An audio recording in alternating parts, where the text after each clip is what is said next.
Oui, merci beaucoup. C'est là, tout est clair sur les phases de développement et les liens avec la maman. Et ce qui m'interroge, c'est une petite aparté sur les utérus artificiels.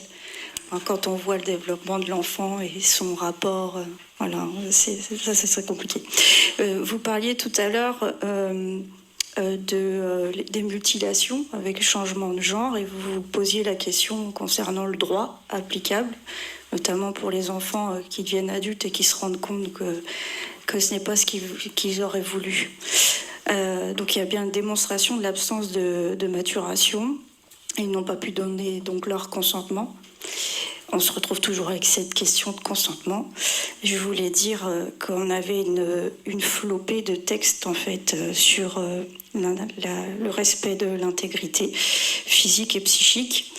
Et les plus élevés dans la pyramide des normes juridiques sont le bloc constitutionnel. On a tout de même le Conseil constitutionnel qui a fondé la sauvegarde de la dignité de la personne humaine contre toute forme d'asservissement et de dégradation sur le premier alinéa du préambule de la Constitution de 1946. Au lendemain de la victoire remportée par les peuples libres sur les régimes qui ont tenté d'asservir et de dégrader la personne humaine, le peuple français proclame à nouveau que tout être humain sans distinction de race, de religion ni de croyance possède des droits inaliénables et sacrés.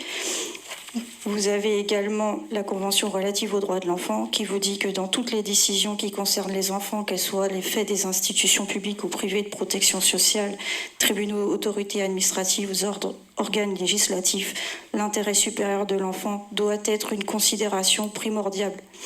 Vous avez l'article 37 qui vous dit « Les États partis veillent à ce que nul enfant ne soit soumis à la torture ni à des peines ou traitements cruels, inhumains ou dégradants. » Vous avez la Charte des droits fondamentaux de l'Union européenne, l'article 1er, dignité humaine.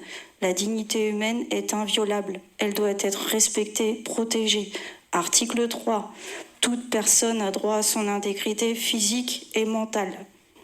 L'exigence du respect de l'intégrité physique, de l'autonomie de la personne et de son droit à la santé. Articles 3 et 8 de la Convention européenne des droits de l'homme.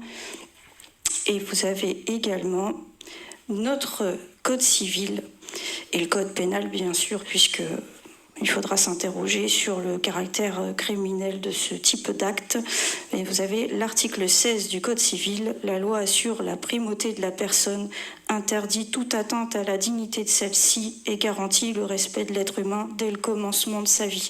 Alors, moi, je m'interroge toujours quand je vois ce type de décisions qui sont prises par les autorités et par les organisations internationales, parce que nous avons une flopée de textes qui sont censés nous protéger. Et j'avais enfin, pour terminer, une petite question sur cette question du changement de genre. Est-ce que l'être humain a toujours droit au plaisir? Est-ce qu'une fois qu'il y a eu mutilation, il peut avoir ce droit au plaisir, puisque ça renverserait les arguments de l'OMS? Merci. Alors,